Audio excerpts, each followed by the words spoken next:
नमस्कार, मेरा नाम मोनिका शर्मा है। आज हम आपको हिमाचल के मधुमक्खी पालक श्री दीनदयाल जी से मिलवाने जा रहे हैं, जो गांव कराड़सू, ज़िला कुल्लू, हिमाचल प्रदेश के निवासी हैं। तो जानते हैं इतने सालों का इनका एक्सपीरियंस कैसा रहा है। तो आज मैं आप सबको श्री दीनदयाल जी से रूबरू कराने जा रही हूँ। नमस्कार जी, आप सभी को मेरा पहले वैसे मधुमक्खी की तरफ कोई भी वो इंटरेस्ट नहीं था कि मैं मधुमक्खी का काम करूं। वैसे तो मैंने ट्रेनिंग ये बहुत सारी की है, लगभग 96 से लेकर 2010 तक कई ट्रेनिंग की है, एक से बढ़कर एक ट्रेनिंग की है। लेकिन हर ट्रेनिंग में ऐसा होता है कि जो भी ट्रेनिंग करने आते हैं तो पहला मकसद होता है कि उनका जैसे कोई सब्सिडी मिले, या कोई टाइम पास के मकसद से आते हैं, या कोई अपने व्यवसाय के मकसद से आते हैं।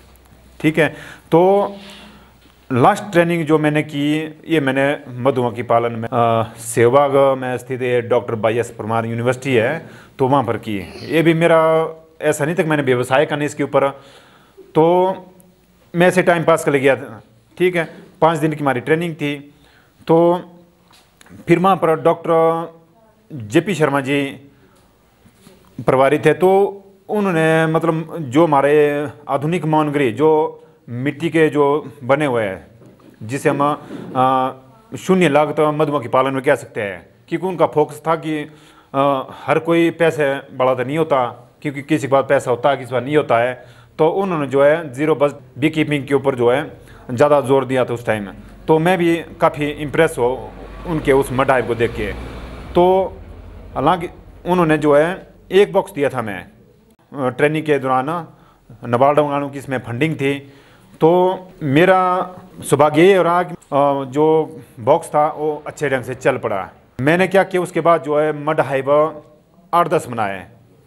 फिर डॉक्टर JP शर्मा जी आए मेरे घर। फिर उसके बाद नाबार्ड की टीम आ गई, DDM नाबार्ड जैसे उर्मिला लता जी। ठीक है, फिर उसके बाद यहाँ पर विभाग, ये जो हमारा उद्यान विभाग कुल्लू है, इनकी नज़र पड़ गई। तो इस तरह जो है विभाग जुड़ते गए, कोई एग्रीकल्चर, फिर जीबी पंत। तो फिर मैंने सोचा अब इतने विभाग आ रहे हैं तो कुछ न कुछ है इसमें। हालांकि मैंने उस वक्त पैसा नहीं कमाया था, पैसा कमाना मेरा मकसद नहीं। तो फिर मैं सोचा कुछ न कुछ है, जब इतने विभाग आ रहे हैं तो कुछ करना पड़ेगा इसमें। तो फिर उस काम को मैं बढ़ाता गया। तो फिर मैंने देखा कि शुरू साल में मेरे पास लगभग 18-20 बॉक्स हुए। अब एक बॉक्स तो हमें गिफ्ट मिला, तो फिर कुछ मैंने इधर उधर से इकट्ठा किया, 18-19 बॉक्स हुए। तो जो हमारे यहाँ आसपास जो बगीचे थे उसमें जो अच्छी फसल हुई। तो फिर मैंने सोचा कि ये तो एक सामाजिक कार्य भी है, हम व्यवसाय के साथ क्या कर रहे हैं, एक समाज सेवा भी कर रहे हैं। समाज सेवा का अर्थ मेरा ये कहने का मतलब ये है कि अब किसी की आमदनी अगर बढ़े तो उससे बड़ी सेवा क्या हो सकती है। और दूसरा जो एनवायरनमेंट के लिए भी इसका बहुत बड़ा योगदान है देसी मधुमक्खी का। लेकिन असली क्रांति मेरे इस काम में तब आई जब मुझे सेमिनार में हर जगह बुलाने लगे, चाहे वो नाबार्ड की बात ले, चाहे हॉर्टिकल्चर की बात ले, चाहे नॉन यूनिवर्सिटी की बात ले। तो हर सेमिनार में मैंने देखा कि जो भी ट्रेनिंग्स होते हैं, सीखने वाले होते हैं, तो उनके मुँह से एक ही शब्द निकलता है, जो हमारी भारतीय मधुमक्खी एपिस सिराना है, जिसे हम पहाड़ी मधुमक्खी भी कहते हैं, तो ये भाग जाती है। तो मेरे उसी दिन मन में मैंने ये ठान लिया कि इस जो हमारी देसी मधुमक्खी है, इसको बचाने के लिए मैंने दिन रात जो मैं कोशिश करूँगा। पूरे जोश के साथ मैं उस दिन के बाद जो काम करना शुरू कर दिया। लेकिन आज उसका रिजल्ट मुझे मिल भी रहा है। हालांकि 2011 मैंने शुरू कर दिया काम, तो उस वक्त क्या था, जो हमारा ये देसी मधुमक्खी थी इसका उतना क्या ना क्रेज़ नहीं था। तो लोग जो है जब मेरे साथ बैठते थे वो बोलते थे क्या मधुमक्खी वाला, वो लोग जो है बैठना भी पसंद नहीं करते थे। क्यों? लोग जो क्या करते थे, महत्व देते थे मेलिफेरा को, जो कि इटली से लाई हुई है। हम भारतीयों की एक ये कमी रही है पहले से लेकर, हम जो है जो अपना भारत में जो भी चीज़ें हम उगाते हैं या कोई दूसरी बात लें आप, तो उसको महत्व नहीं देते। तो फिर मैंने उसी दिन कसम खाई कि मैं कहा इस देसी मधुमक्खी को जो पूरे हिमाचल का, पूरे भारत में जो है दोबारा से पुनर्जीवित करेंगे, क्योंकि ये प्रजाति जो लगभग समाप्त हो चुकी है।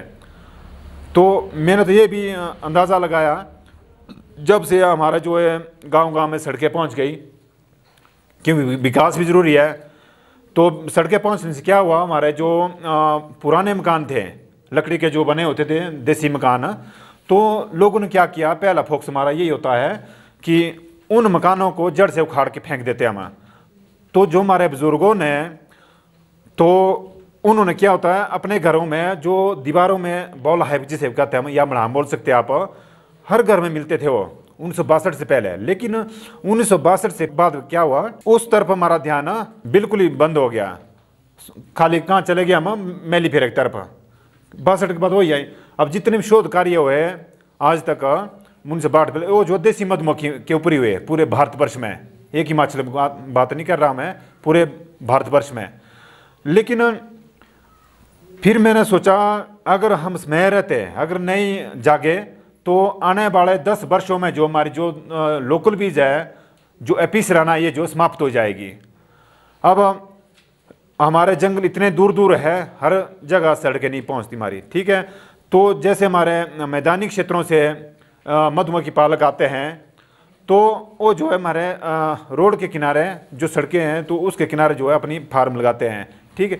तो उसमें जो है जो हमारी मेलिफेरा है लगभग 2.5-3 किलोमीटर तक जाती है, जबकि हमारे जंगल जो है 5-10 किलोमीटर तक, हालांकि से भी दूर है। तो वहाँ पर पॉलिनेशन कैसे होगा, वहाँ पर पॉलिनेशन असंभव है। जबकि जो हमारी पहाड़ी मधुमक्खी है जो कि जंगलों में रहना पसंद करती है, और जब हमारे जंगलों में ठंड बढ़ती है, ठंड बढ़ने की वजह से क्या है, मधुमक्खियाँ गांव की तरफ आती है, ठीक है। तो गांव में तो हर जगह देखो आपने कंक्रीट के मकान बने हुए हैं। कंक्रीट के मकान बनाने से क्या हुआ, जो हमारे पुराने घरों में जो बॉल हाइप थे, तो वो जो है उखाड़ के फेंके। तो अब मधुमक्खियाँ नीचे की तरफ आए, तो वो बेचारे कहाँ बैठे, उनको बैठने के लिए कोई भी जगह नहीं है।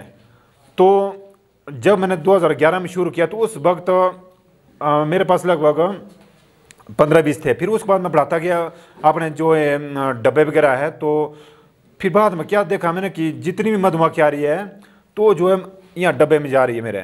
तो मैंने देखा कि है कुछ न कुछ। अब जब इनको घर होगा बैठने के लिए, तो मधुमक्खी तो आएगी। जो भी घर पसंद है, वो चाहे वो लॉग हाइव की बात ले, हम चाहे बॉल हाइव की बात ले, चाहे मॉडर्न हाइव की बात ले, कहीं न कहीं जाएगी। अगर डब्बे ही नहीं होंगे, तो वो बेचारी मधुमक्खियाँ कहाँ जाएगी। और दूसरी बात ये कहना चाहूँगा मैं, जैसे हमारी आज युवा पीढ़ी भटकी हुई है रोज़गार की तलाश में, हर कोई रोज़गार की तलाश में निकला हुआ है। अच्छी बात है, रोज़गार मिलना चाहिए, हर किसी को नौकरी संभव नहीं है। मैं भी एक बेरोज़गार युवा था, थोड़ी जैसी ज़मीन थी मेरे पास, घर का जो खर्चा था वो चलाना बहुत असंभव था। तो फिर मैंने क्या देखा कि कुछ तो मेरे चलो ज़मीन से पैसा आ रहा है, लेकिन जब मैंने मधुमक्खी काम कर दिया, शुरू किया, तो उसमें क्या देखा मैंने, जो मेरी दूसरी जगह से जो है पैसा आ रहा मेरा, तो मुझे काफ़ी अच्छा लगा। फिर उसके बाद मेरा इंटरेस्ट बढ़ता गया। और भटकी हुई युवा पीढ़ी के लिए मेरा ये संदेश है, अगर आप मधुमक्खी का काम अगर शुरू करते हैं, तो आपका ध्यान जो है इस व्यवसाय के ऊपर लगेगा, आप जो है बुरे रास्ते से बच जाएंगे और आपका भविष्य जो है सुधर जाएगा। तो मैं तो यही कहता हूँ, ज़्यादा अगर नौकरी ना भी मिले, कभी निराश मत होना। इसमें जो अपार संभावनाएं है मधुमक्खी के क्षेत्र में, खास करके जो हमारी एपिसराना है, इसकी कोई खास उम्र नहीं है कि भाई अब 60 साल का व्यक्ति करे या 18 साल का, इसकी सीमा नहीं है। कोई भी करे, 18 से लेकर 80 साल तक का आप देख सकते हैं। हमारे बीच में लगभग इनकी उम्र जो है लगभग, ये हमारे यहाँ पतलीकुल से हैं श्री कर्मवीर जी, और दूसरी तरफ श्री ताराचंद जी हमारे कराड़सू से हैं। तो इनकी उम्र लगभग 80 साल के आसपास है। तो इनको देखो आप, इनको कितना इंटरेस्ट है। तो मैं तो चाहता हूँ युवा पीढ़ी के लिए भी आप इनसे थोड़ी सी सीख लें और अपने विषय को संभालें। मेरी लगभग 2017 में क्वीन रेयरिंग के ऊपर एक ट्रेनिंग थी नॉन यूनिवर्सिटी में, ठीक है। वहाँ पर एंटोमोलॉजी में जो प्रभारी थे आदरणीय डॉक्टर हरीश कुमार शर्मा जी, तो वहाँ पर लगभग पूरे हिमाचल के बी कीपर थे। तो मुझे दुख उस दिन हुआ कि वहाँ पर जो है 35 लोग थे हम, तो 35 में सिर्फ 1-2 ही हम एपी सिराना वाले हैं, बाकी सारे मेलीफेरा के ऊपर काम करने वाले हैं। तो अपने हिमाचल के, तो मुझे ये दुख हुआ यार, जो हमारी भारतीय मधुमक्खी उसमें हम सिर्फ 2 ही, 150 बॉक्स वाला मैं था और एक 25-30 बॉक्स वाला एक और था मेरे साथ। तो हमारी तरफ किसी का ध्यान नहीं गया कि ये भी कोई मधुमक्खी वाला है, ठीक है, क्योंकि उनके पास किसी के पास 1000 बॉक्स, किसी के पास 2000 बॉक्स, मैं 150 बॉक्स वाला। लेकिन जो मेरी प्रेजेंटेशन हुई वहाँ पर इस देसी मधुमक्खी के ऊपर, तो उसमें जो काफ़ी इम्प्रेस हो गए सारे ही। हालांकि जो मेरे मेलीफेरे वाले भाई थे साथ में, फिर वो भी मेरे साथ बाद में कई उन्होंने जो बातचीत की कि दीनदयाल जी हमने विदेशी का काम करना, तो मुझे इतनी खुशी हुई। अब उन्होंने शायद शुरू किया या ना किया ये तो मैं नहीं बोल सकता, लेकिन मुझे खुशी हुई कम से कम वो मेरे साथ जुड़े हो उस टाइम वो। तो फिर वहीं से देखा मैंने कि नहीं, इस मधुमक्खी के लिए कुछ करना ही पड़ेगा। तो फिर मैं वहाँ से अपने घर आया, ट्रेनिंग पूरी करने के बाद फिर मैंने क्या कर दिया, अपने घर आकर जितने भी ग्रुप आएंगे तो उनको ट्रेनिंग देना शुरू कर दिया, चाहे वो हॉर्टिकल्चर विभाग से हो, चाहे एग्रीकल्चर से, नाबार्ड से, जीवन से, जितने भी हिमाचल से, हर जगह से यहाँ पर जो मेरे पास ग्रुप आते हैं, ठीक है। तो उनको जो मैं प्रैक्टिकल के माध्यम से उनको जो है विस्तार पूर्वक जानकारी देता हूँ। और जो मेरी ये दीनदयाल बी फार्म नाम से जो मैंने ये अपनी फार्म बनाई हुई है, तो इसका जो है हर कोई जो है पूरा लाभ ले रहे हैं, ठीक है। तो उसके बाद देखा मैंने कि जो इसका ग्राफ था जो देसी मधुमक्खी पालने का, वो जो काफ़ी ऊपर चला गया। लेकिन 2011 में देखा मैंने सिर्फ मैं कराड़सू में एक ही था मधुमक्खी वाला, कुछ थे और भी थे जो कि अपना जो पुराना तरीका था जिसको हम ट्रेडिशनल बी कीपिंग कहते हैं, उसके ऊपर ही सबका ध्यान था। फिर मैंने देखा जितने भी, चाहे वो बागवानी की बात ले हम, चाहे हम कृषि की बात ले, तो उसमें क्या था, हर किसी का जो है वो बदल गया, ठीक है। लेकिन जो देसी मधुमक्खी का काम है वो हमारे शास्त्र पुराणों में भी वही था, आज भी वही है, तो ये क्यों नहीं बदला। लेकिन आज हर कोई बोलता है कि हमने जो वैज्ञानिक तरीके से जो मधुमक्खी पालन करना, क्यों, ये व्यवसाय के तौर पर भी अच्छा है, और दूसरा इसमें नुकसान नाम की कोई भी चीज़ नहीं है, ठीक है। जबकि जो कि हमारा जो देसी तरीका था, देसी तरीके में क्या है, नुकसान बहुत था। पूरी छत को हमने क्या करना, उसको ख़राब कर देना, छतें पूरे काट के हमने उसको जो है डिस्ट्रॉय कर देना। तो फिर मैंने देखा कि ये तो बहुत बुरी बात है, क्योंकि लोगों में इतना वो ज्ञान तो था नहीं। अब उनको ये नहीं पता कि इसमें अंडे बच्चे कहाँ है, कहाँ शहद है, कहाँ पॉलन है, और सीधे पर से वो काट दिया, फिर दोनों हाथ से निचोड़ दिया, यही इसी काम ने। और 6 महीने बाद उनको हमने जो है शहद निकालना, उसके बाद हम बिल्कुल नहीं पूछते जो हमारी खास करके देसी मधुमक्खी है। जबकि जो मेलीफेरा हमारी जो इटालियन बीज है, तो उसके ऊपर क्या है, इतना ध्यान देते हैं हम, ये भूखी नहीं रहनी चाहिए, इसको बीमारी नहीं आनी चाहिए, हर चीज़ का ध्यान। जबकि हमारी देसी मधुमक्खी जो भारतीय मधुमक्खी है उसकी तरफ कोई भी ध्यान नहीं। तो मुझे एक बार मैं सोचने लगा, कहीं से मुझे फ़ोन आया कि दीनदयाल जी हमें देसी गाय का घी चाहिए। लेकिन कुछ सालों पहले, कुछ साल तो नहीं, 30-35 वर्ष पहले, मेरी तो उतनी बड़ी उम्र भी नहीं है, तो मैंने देखा हर घर में देसी गाय होती थी। लेकिन आज आप देख रहे हैं कि देसी गाय जो दुर्लभ है, नहीं ढूंढने को नहीं मिल रही है।